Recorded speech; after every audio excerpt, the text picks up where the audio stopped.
Rania. The biggest story still in the world, and rightfully so, is the aftermath of the earthquake that hit Turkey and Syria.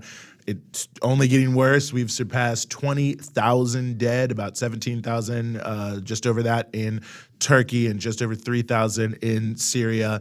Innumerable number of buildings destroyed. I mean, I don't know if it's possible that you can overstate the level of devastation. I'm sure we've seen terrible photos coming out, and the young babies being pulled from rubble.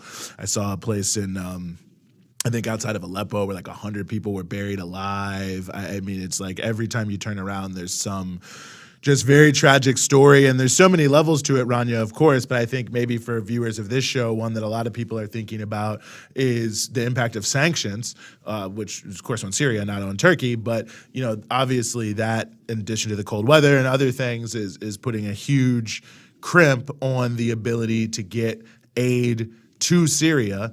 I know some is trickling in and people are doing the best they can. And I know there's a lot of challenges in Turkey, too, with aid delivery and government mismanagement. But it is a reminder, I think, these tragedies kind of reminds me of the Cuba fire issue last year, Rania, that these countries that are so heavily sanctioned in these crises, it's already bad, but it can only it's so bad, almost unimaginably bad when you put it all together, when you can't bring in any construction materials, food, blankets, tents, water, medicine, and so on.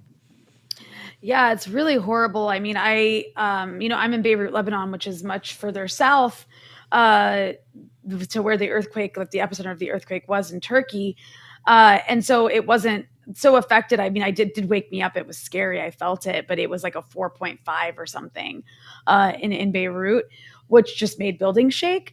Whereas in northern Syria, in other parts of Syria, obviously across Idlib, across Aleppo, in Latakia as well, just complete devastation, much as we see in Turkey, as well as like buildings collapsing in the aftermath, some flooding caused. I mean, just complete and utter devastation. And of course, this is happening in a country that has, just endured an over decade-long war, much of which was provoked by the United States, basically having this, covert, dirty war on Syria, where it was funding and arming a bunch of gangs of extremists to try to overthrow the government. And in the process, the country descended into horrible civil war.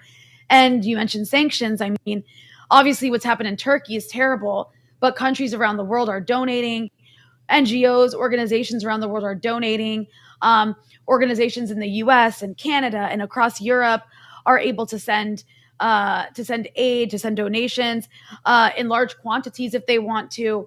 Whereas in Syria, things are a bit different. You have the opposition areas in Idlib, which of course are accessible by Western aid organizations. You are able to donate to various opposition NGOs that operate across Idlib. However, in Syrian government areas, it's quite the opposite. Syria is already, people who follow dispatches may have seen, I interviewed the UN Special Rapporteur on coercive unilateral measures or on sanctions a couple of months ago after she had visited Syria for like a 2-week visit to survey the impact of sanctions across the country. So even before this earthquake, Syria is suffering horrible fuel shortages. People don't have gasoline to put in their cars or fuel to heat their homes. There was already a shortage in medical supplies and hospital equipment that people were dealing with, as well as problems with food security. Much of Syria is now food insecure. It wasn't before. But the point is to say the country's already struggling with these problems. Imagine now an earthquake that's collapsing buildings and rescue vehicles don't have gasoline to get to people. You don't have the kinds of industrial equipment that you can power, like cranes and other things, to get people from under the rubble like you do in Turkey or even northern Syria. And on top of that, you have people who can't return to their homes because they're scared of structural damage, living outside in tents. I mean, obviously the medical system doesn't have the capacity to deal with the level of injuries or, the dead who are coming through. I mean, this has killed over 20,000 people at this point. Many of those people are in Syria, and organizations are not able to help them. And the U.S. government is lying. Like, they're lying. Well, they even had one of their State Department spokesperson release a video in Arabic, insisting that sanctions are not an obstacle to humanitarian aid, but that is not true. I know from a fact, just from people and organizations asking me how best they can help people in Syria, that the only way to help people in Syria right now, if you are in Europe or the United States, is to send money to like somebody in Lebanon, an individual, or supplies to an individual in Lebanon, and then they have to take it into the country physically. Certainly not a system where you can get large quantities of aid into a country that desperately needs it urgently and immediately to save lives. So people are dying because of these sanctions, and the media in the US doesn't seem to care. They're talking about this earthquake, back to back, hour to hour, updating the death toll, but they're acting like sanctions aren't a problem. And it's absolutely shameful and disgusting that the United States can sit there and lie and say that they're doing nothing to prevent aid from coming through and, in fact, stand with the Syrian people when what they need to do is immediately lift these sanctions.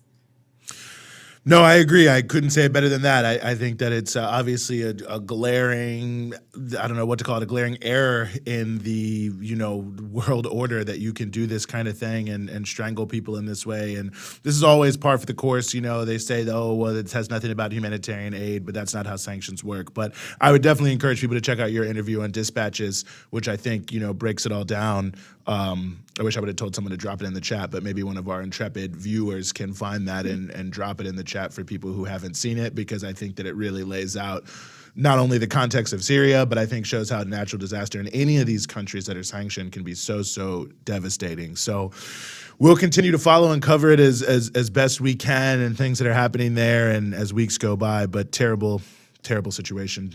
Like I said, over 20,000 dead there in Turkey and Syria, and it's only going up as rubble continues to be cleared.